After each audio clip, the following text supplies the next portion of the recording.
Hey traders, welcome to Charts and Coffee. Great to see everyone. Happy Wednesday morning. Beautiful day here in Florida. Actually, it's so gorgeous out, I lost track of time. Great to see everyone. Thanks as always for being here for our Caffeinate and Dominate show. All right, so let's get to it. Got a lot that is in play this morning, not the least of which is the economic calendar. If we recall, on Tuesday, we had the CPI numbers. On Wednesday, we have PPI that came out at 8:30. And then going into 10 a.m., we have some NAHB housing numbers. If you're looking at ITB, XHB, XLRE, definitely keep an eye around 10 a.m. As far as broader market implications, probably not as big a deal in that regard.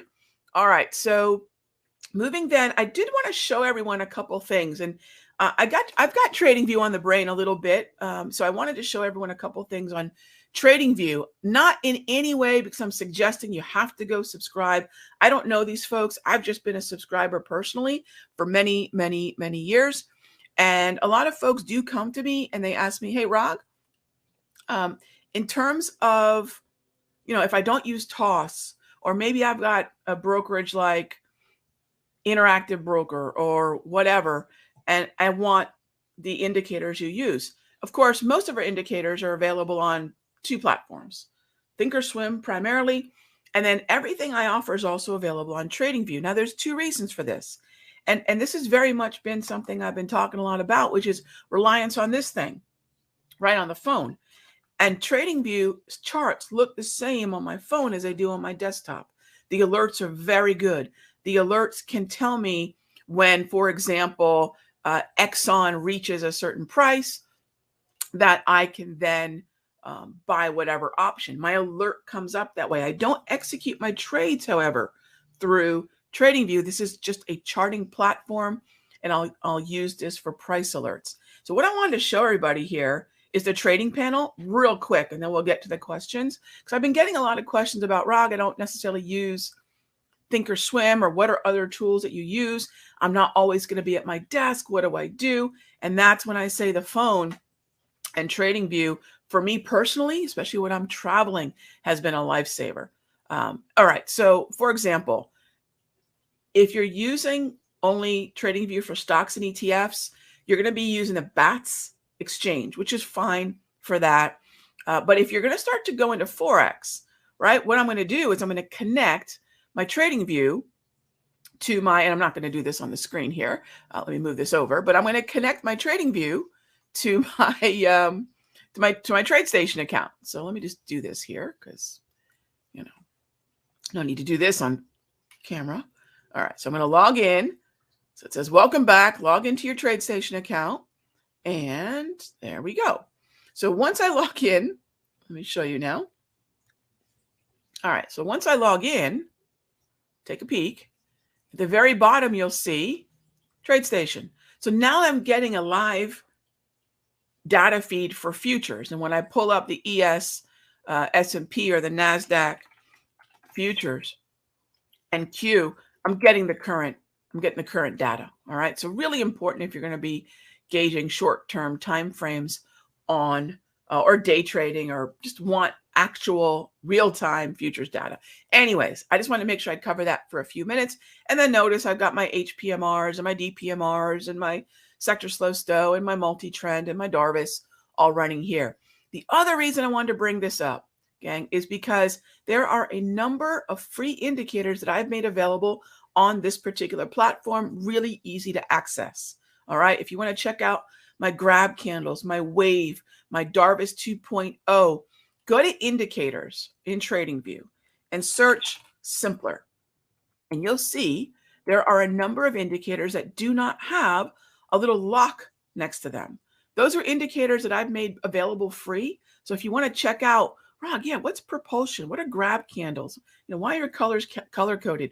What are those moving averages moving across your chart? You talk about automated support and resistance. How do I access that? You can do so very easily on TradingView. So little different start to the show, but I just wanted everyone to know There are some very cool resources out there. They'll run then on your phone. And those 4 indicators are available absolutely free on TradingView. Have been for many, many years. Use them in good health. All right, let's get to the best part of our show. Good morning. Good morning. Let's get to the questions. All right, so let's see. Thoughts on, hey there, Robert. Thoughts on Uber or XEL? Sure. So Uber, daily time frame. Let's talk about the structure here. And probably the most interesting thing about Robert, about Uber, and again, you can get this on the TradingView platform, which are these propulsion dots, right? This is the 200 exponential moving average replacement that I use, which at its heart is really about an 8 exponential moving average crossing the 200. There's some other things that it measures, but that's the bulk of it. And the dots light up when this criteria for the most part is met. And that just gives me a higher probability that the 200 will be respected. Case in point, no propulsion dots, whoosh, up it went, right? When the propulsion dots aren't there, the likelihood of that moving average holding reduces. Propulsion dots lit up, beautiful minor low at the level. So this is a self-correcting smart EMA. Gang, there's a lot of tools that I make available for free that have been needle movers for me. And I'm just telling y'all, check it out, see if it helps out. But there's your 200 on that one, Robert. Really interesting there. All right, next up. Oh, and by the way, yes, thank you for the reminder, Lorna Bot. We have day 1 of the masterclass live trading today, which means that it's not too late to join me for the live trading. And you can do so over at simplertrading.com/masterclass. You can see that right there. If you want to join me for the live trading that starts today at 2 p.m. So you got plenty of time.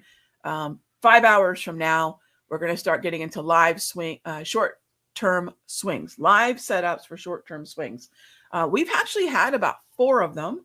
We've had 4 short-term swings since Thursday or Friday. One was an over the weekend buy in TLT as a short-term swing, overnight exposure, longer-term time frame.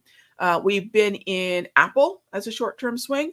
We played the XLE twice. Yesterday was fantastic. So short-term swings. Now, I will tell you all this, and I had a whole free video on this yesterday. Gang, I'm not going to, look, I know that it's a really popular thing now to start talking about this market circling the drain. I know you all here in Charts and Coffee are a lot like me. Go up, go down, move sideways, hike rates, don't hike rates. The bottom line is just give me a setup where I can control risk. And if that's where your head is at, we're on the same page. So one of the things that I noticed, and I'm not going to be talking about the coming, apocalypse in the market. That doesn't help anybody, by the way, gang. Remember, that's clickbait, right? Saying that the markets are going to crash or saying that the markets are going to go to brand new highs or saying that the Federal Reserve is screwing up. Where's the trade in that? If that resonates with you, we are simpatico. If you hate that I just said that, I'm going to save you a lot of time. I'm never going to talk about trades in that light. It actually doesn't help. Where can I get in? How can I manage risk? How long might I be in the trade? Managing risk being the most important part. Managing risk right now is coming back to this idea that I talked about in yesterday's free video, which is 1 to 3 days. While ideally a short-term swing can take us maybe 2 to 10, if I want to have to average out a good sweet spot for the follow-through, 2 to 7, 2 to 10 days. Right now, due to the volatility, we're getting 1 to 3 day follow-through, if even 3 days, and then it's reset and right back to another setup. So if we can manage to shorten our time horizons, and this is not day trading, gang. The goal of this is not to be day trading necessarily, although sometimes we might be in and out in a single day.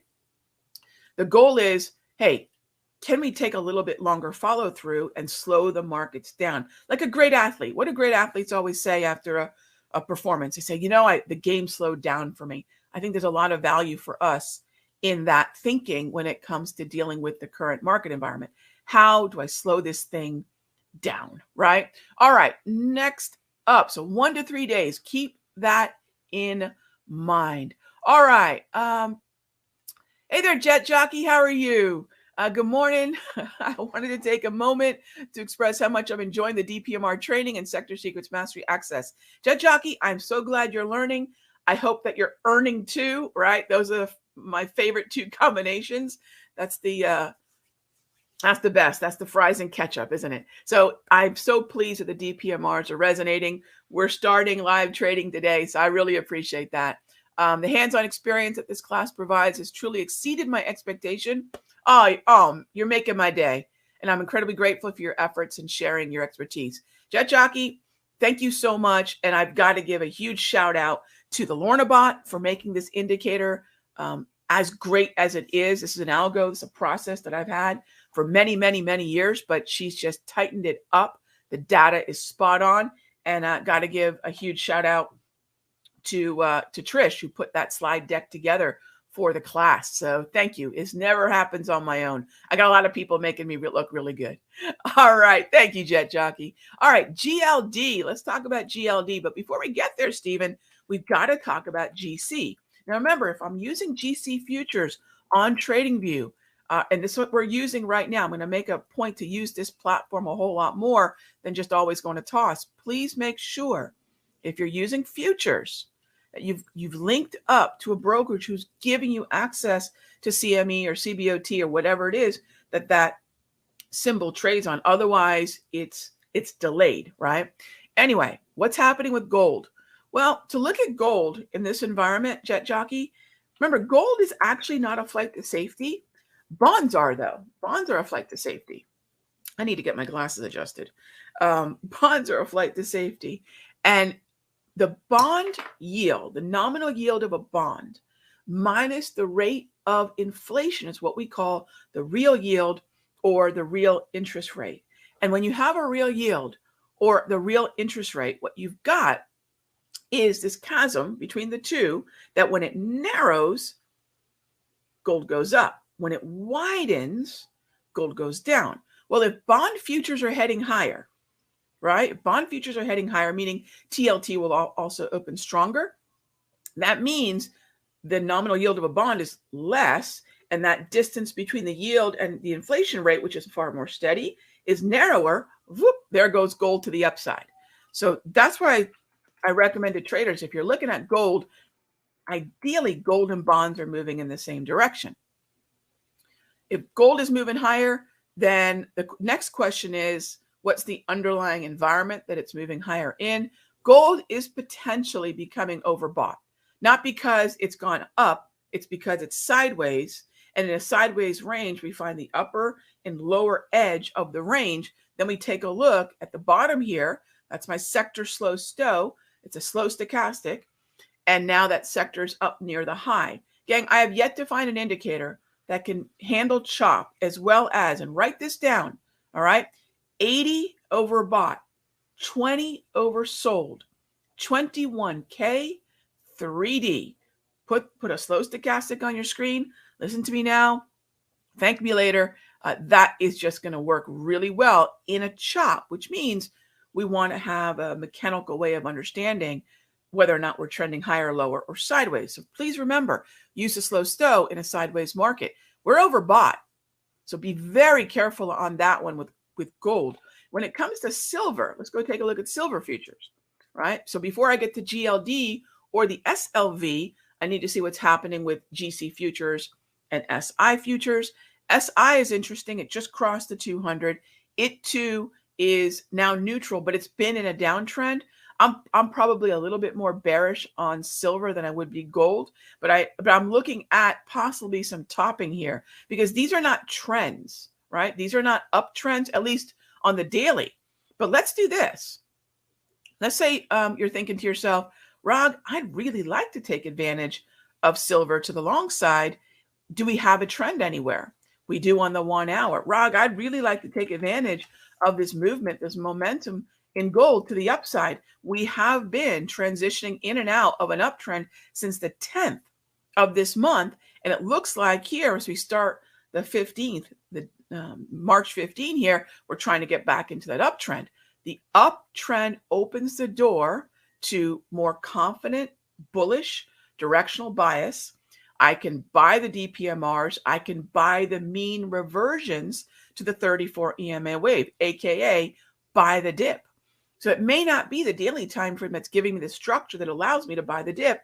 It might be the 1 hour. And that's where the short-term swing trading time frames are so important. 1 hour time frames versus daily. Having a shorter term long intraday, right? And 1 hour is a pretty long intraday time frame. Having a shorter term but longer intraday time frame allows me to take things overnight the way we took the bond trade from Friday into Monday for a really nice push. And then on the flip side, we're going to sometimes get very near term. That's where that 1 to 3 day window is becoming so prevalent for our trading. We have the, let me see here. Do I have my ETFs turned on? So we have XLE DPMRs as well, and we've been bouncing around on those, and that's probably on my Thinkorswim right now. But same thing, but those trades have only lasted 1 day. So check out the video, gang. Check this out here. 1 to 3 days. It's 10 minutes long. It'll walk you through what the time horizon is between now and March 22, which is the FOMC meeting. All right, gang, that's a wrap for me. As always, thank you so much for joining us for our Caffeinate and Dominate show. I appreciate every one of you. Thank you for the questions, and I will see you all tomorrow. Same time, same station. And I also mentioned something about a blurry screen. I'm not sure, but I'll check what the data feed is on my broadcasting. So I apologize for that, but hopefully it got clearer as we were broadcasting with any luck. Thank you so much, gang. I'll talk with you soon. Be good to each other.